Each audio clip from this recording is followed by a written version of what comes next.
Assalamualaikum warahmatullahi wabarakatuh dan salam sejahtera. Hari ini kita nak sambung lagi pembelajaran kita, iaitu untuk melihat contoh aplikasi lita kawalan elektrik. Kita lihat contoh 1 di dalam buku teks muka surat 224. Rajah 4.46 menunjukkan operasi mesin di sebuah kilang. Produk diletakkan dan disusun di dalam kotak. 2 buah motor digunakan dalam operasi tersebut bagi menggerakkan produk.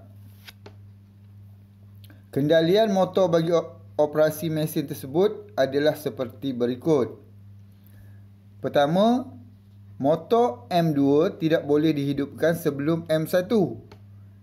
Kedua, jika M1 motor berhenti, M2 motor turut berhenti. 3. Jika berlaku beban lampau pada mana-mana motor, kedua-dua motor akan berhenti. Baik, kita tengok pada rajah 4.46 dulu. Ni. Okey, pada rajah ni kita dapat lihat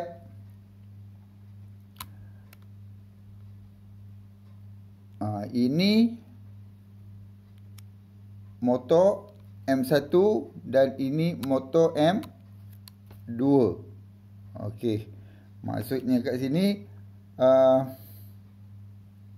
bila M1 ni bergerak, produk ni akan ni produk dia diturunkan pada penghantar ni, penghantar pada landasan 1.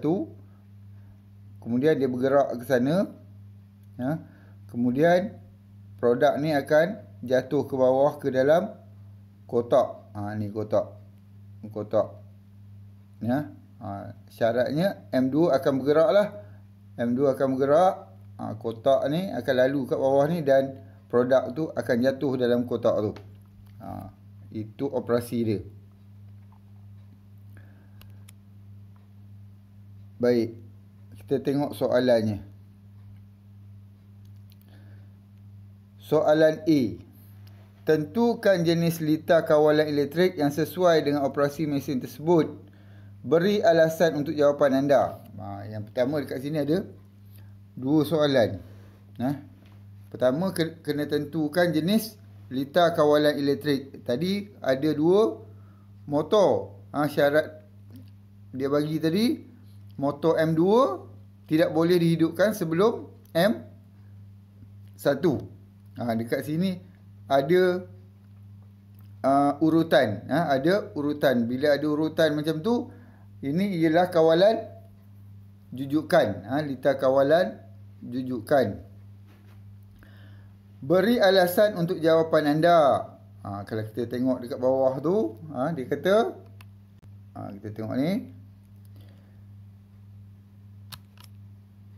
Ini kerana kendalian operasi mesin hampir menyamai dengan kendalian lita jujukan yang boleh menghidupkan beberapa motor secara berturutan setelah motor yang telah dikenal pasti dihidupkan dahulu. Okey, syarat dia, lita jujukan ni menghidupkan motor, beberapa motor secara berturutan ataupun ada urutan.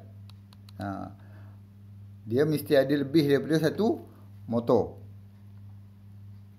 Sekarang kita lihat pula soalan A2. Lakar pendawaian lita dan terangkan kendalian lita yang telah anda pilih dan terima di A1. Soalan yang kedua ni dia suruh lakarkan lita. Lakarkan lita. Baik, dekat sini dia tak suruh buat lita utama. Memadai kalau kita buat 1 lita kawalan sahaja. Kita tengok dekat sini penyelesaian dia. Baik, apabila kita nak buat pendawaian, nak melakarkan lita dia, Pertama kita tengok kita mesti ada live dengan neutral ni. Dua talian ni mesti adalah live dan neutral. Baik. Bila kita memulakan membuat litar ni, gambar rajah skema ni, kita sambung dengan live dan neutral kat sini. Baik, di sini kita letakkan ni motor 1, motor 2. Kita anggap litar pertama dekat atas tu mengawal motor 1 dan litar kedua di bawah ni mengawal motor 2. Baik. Kemudian ini syarat-syarat yang perlu ada lah bila membuat litar kawalan. Kemudian kita lakarkan ini ialah PLM. PLM ialah pemutus litar miniatur. Kemudian kita buat ni PH, PM1, kemudian ada penyentuh P1, gegelung penyentuh P1. Baik, bahagian atas ni kita kena hafal. Kita kena hafal ni. Biasanya soalan untuk litar kawalan komponen ni ada. Komponen ni ada. Baik. Kemudian dekat situ tadi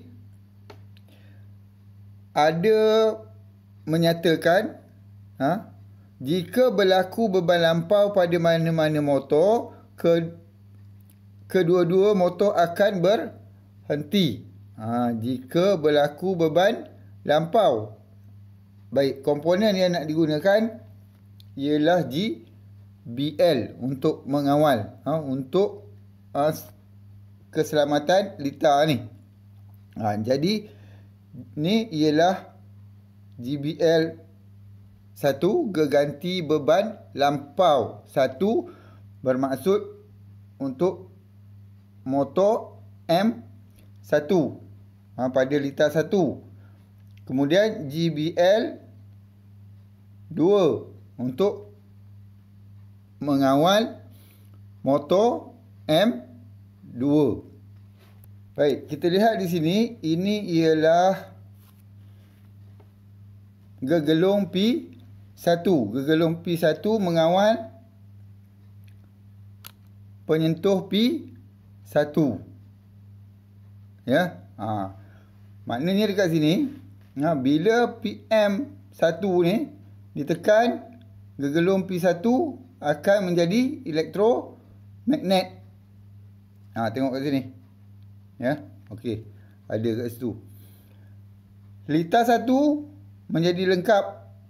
Litar yang nombor 1 ni akan lengkap dan menghidupkan motor M1.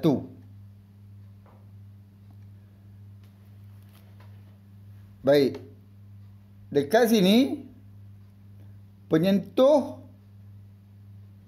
P1 ada 2.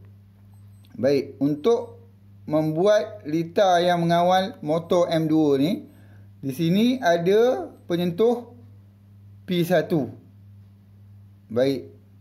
Ini PM2 ni ialah punat tekan untuk menghidupkan motor 2. Untuk menghidupkan motor 2. Jadi dekat sini motor 1 dan motor 2 ni boleh dihidupkan secara berasingan. Syarat dia motor M1 mesti hidup dulu. Kalau motor M1 tak hidup, P1 yang ada pada litar 2 ni dia tak boleh tertutup. Bila tak boleh tertutup, tak ada bekalan elektrik pada litar yang kedua. Jadi dekat sini apabila M1 dah hidup, maksud dia gegelung penyentuh P1 dah ada elektromagnet, maka penyentuh P1 yang berada pada litar yang kedua akan tertutup. Kita nak melakar tu kena ingat tu. Syarat-syarat dia. Apabila P1 dah tertutup, okey. Yang ni penyentuh P2. Ini ialah gegelung P2. Ini untuk mengawal setiap litar kita kena ada ni. Kena ada ni. Bahagian ni kena ada. Super kat atas ada. Ni. Ni untuk mengawal motor. Baik. Apabila PM2 ditekan, PM2 ditekan, gegelung P2 akan menghasilkan elektromagnet. Akan menghasilkan elektromagnet.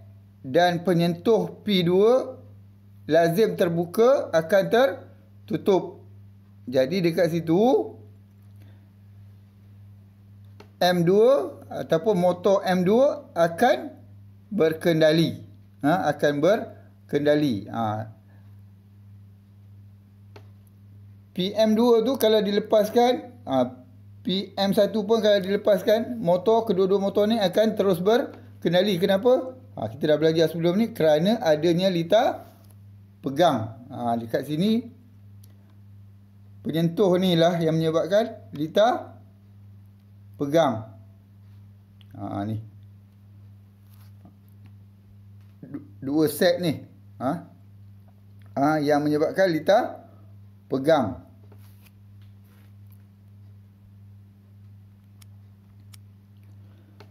Baik. Dekat sini kita tengok kalau motor 2 ni dia ada, katakan ada berlakunya litar pintas ataupun beban lampau, GBL 2 akan terbelantik kan. Jadi dekat situ litar akan terputus. Litar akan terputus. Apabila litar kat situ terputus, P1 ni penyentuh P, gegelung penyentuh P1 akan hilang ke elektromagnetannya. Bila penyentuh P1 hilang ke elektromagnetan, penyentuh P1 juga akan kembali terbuka. Ini penyentuh P1, ini penyentuh P1. Dia terbuka. Bila dua-dua ni terbuka, kedua-dua motor akan berhenti secara serentak. M1 berhenti, M2 pun berhenti. Begitu juga kalau kita tekan pH. Kalau kita tekan pH ini, bila tekan pH, dia memutuskan bekalan elektrik. Bila memutuskan bekalan elektrik, P1 ni akan hilang ke elektromagnetannya. Bila hilang ke elektromagnetan P1, penyentuh P1 ni, ini akan terbuka. Akan terbuka menyebabkan kedua-dua motor M1 dan M2 akan berhenti daripada berkendali. Seterusnya kita lihat pula soalan B. Lakukan pengubahsuaian pada litar DA. Litar DA2 dengan menambah ciri-ciri berikut. 1. Lampu pandu kuning. lampu pandu kuning menyala untuk menunjukkan ada bekalan elektrik dan akan padam bila M1 hidup. Dia menyala kerana ada bekalan elektrik dan padam bila motor 1 hidup. 2. Lampu pandu hijau akan menyala apabila M1 dan M2 dihidupkan. Lampu pandu hijau ni pula menyala apabila kedua-dua motor dihidupkan. Dan yang ketiga, lampu pandu merah akan menyala untuk menunjukkan M2 dan M1 berhenti. Ini nak menunjukkan kedua-dua motor berhenti pula. Baik, kita tengok pada litar ni. Tadi litar yang di atas tadi, yang pertama tadi, tak ada lampu. Dia suruh buat pengubah suaian.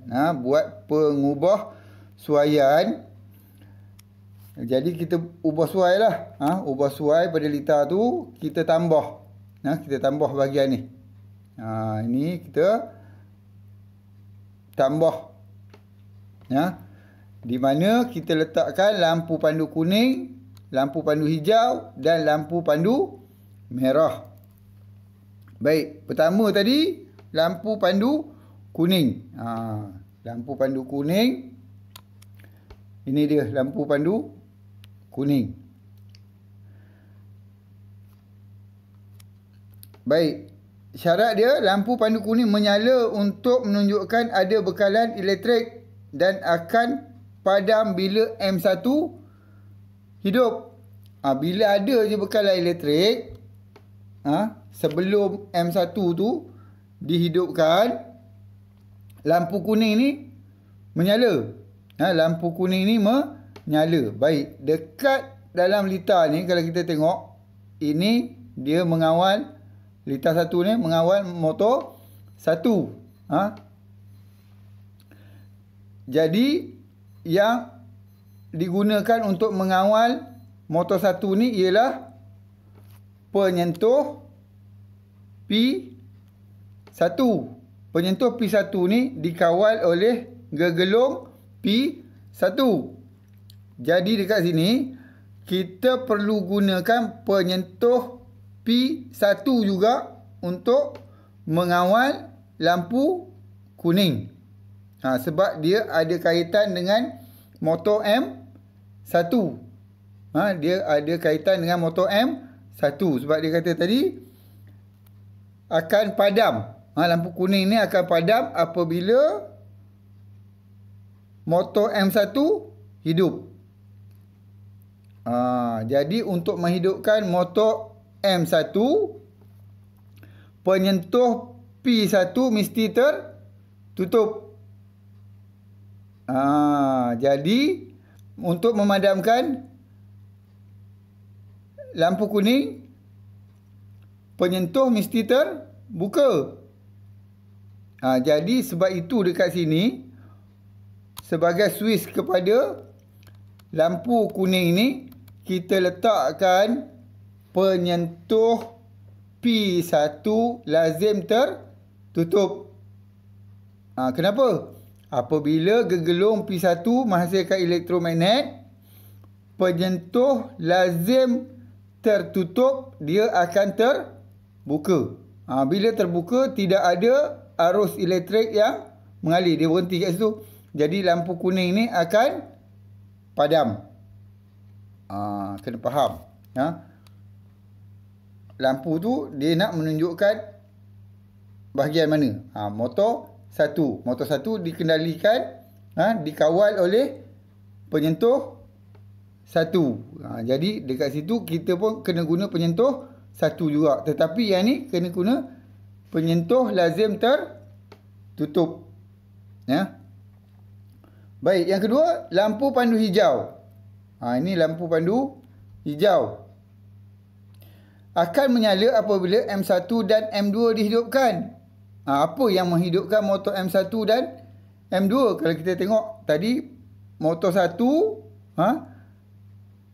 yang menghidupkan ialah penyentuh P1. Dan motor 2 penyentuh P2. Jadi dekat sini kita kena letak penyentuh P1 dan penyentuh P2 lazim terbuka, sebab lampu pandu hijau ni dia akan menyala apabila kedua-dua motor hidup. Jadi dekat sini apabila gegelung P1 menghasilkan elektromagnet, penyentuh P1 yang ada dekat sini pun akan tertutup. Tetapi P2 belum lagi kan. P2 masih terbuka. Jadi lampu pandu hijau tak menyala lagi. Kemudian bila kita tekan PM2 ni, baru gegelung P2 ni menghasilkan elektromagnet. Bila ada elektromagnet, P2 pada lampu pandu hijau ni pun akan tertutup. Apabila P1 dan P2 pada litar yang ni dah tertutup, baru lampu pandu hijau ni menyala. Ini nak menunjukkan kedua-dua motor M1 dan M2 sedang berkendali ataupun sedang hidup. Dihidupkan. Yang ketiga, lampu pandu merah akan menyala untuk menunjukkan M1 dan M2 berhenti. Lampu ni menyala bila motor 1 dan motor 2 berhenti. Apa yang menyebabkan motor M1 dan motor M2 berkendali? Apabila penyentuh P1 dan penyentuh P2 tertutup. Tertutup. Bila kedua-dua penyentuh ni tertutup, motor M1 dan motor M2 berkendali kan. Jadi dekat sini lampu pandu merah ni dia menyala, maksudnya apabila P1 dan P2 ni tertutup.